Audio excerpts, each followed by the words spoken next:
Hey, Alton Brown here, all alone, except for the camera guy in the palatial Good Eats test kitchens. One of the problems I'm sure you're having is that as things kind of run out in your home, you're like, I want a candy bar, but all I have is bacon. This seems like a problem, but it's not. Let's say that you've been smart enough to store up bacon, even in the freezer. You dig around and you find some, like I did. This is 12 ounces, which is one package of what was sold to me as uncured bacon. Let's just talk about that for a second. See this package? I've removed the brand name because I don't want anybody mad at me, but it says uncured, natural, uncured. Does that mean that it actually hasn't been cured? No, that's not actually what it means. It just means it hasn't been cured with the additives nitrate or nitrate, which are preservative chemicals. This stuff has to be refrigerated. I refrigerate bacon anyway, but it still has been cured in the way that we think of it, meaning it's been packed with a salt-like mixture. This one, including some sea salt, we got basically seasonings, blah, blah, and celery powder. See, celery contains some things that are a lot like nitrates.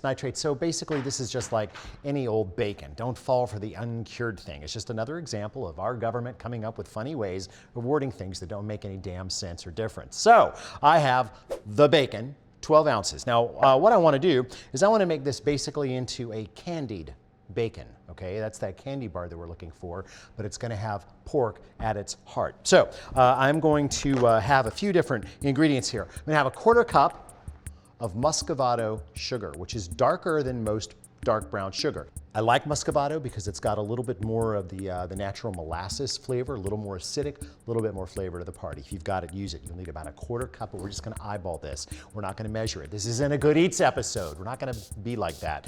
We're also gonna need some red chili flake, all right? If all you've got are little packets you've been saving from the pizza delivery, use them, it's fine. We're also going to need black pepper, freshly ground black pepper. The actual amounts, if you want to look this up online, that's fine. You can do so. We're just going to eyeball it. My oven is set to 375 degrees. All right, 375. Give it plenty of time to warm up. Notice, if you would, that I have my bacon on a rack. They're technically called baking racks or cooling racks.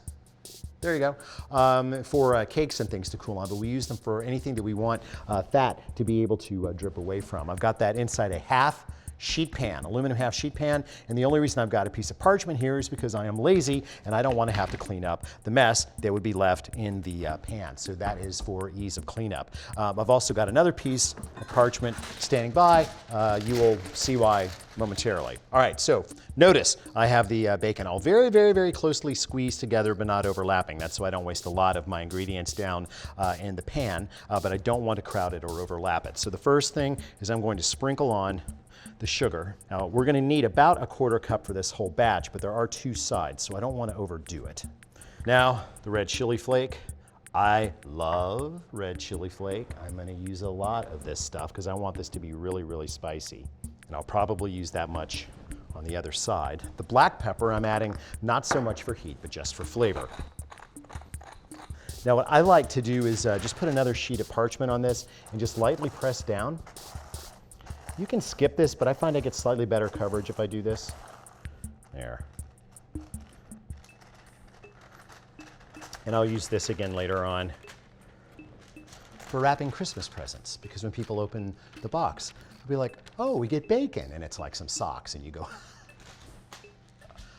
I'm losing my mind in quarantine. Anyway, this now will go into the oven for 15 minutes.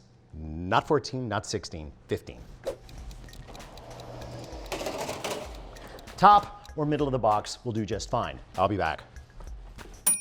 Now I've got to move these pieces out this way, these pieces in this way, and flip everything over. There.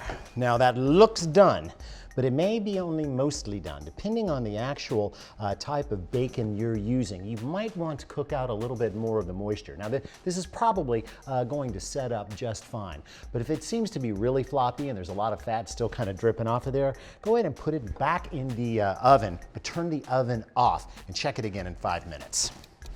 There, that's exactly what I want to see. Still a little floppy, but don't worry. As it cools down, it's going to turn pretty much like stick candy. You wanted a candy bar? Now you've got candy, only with a heart of pork. How could you want anything more? And it will keep just about forever if it's tightly sealed, but it won't last forever, of course, because well, you're going to eat it, probably in one seating. Don't feel bad about yourself for that. These are stressful times. Self-care is important. I'm going to let this sit for a few minutes, and then I'll just flip the whole thing over. As for all this deliciousness, it's what dogs are for. There we go. Now, once this stuff sets up nice and hard, it'll be just like this. You wanted your candy? Now you've got it. That's good.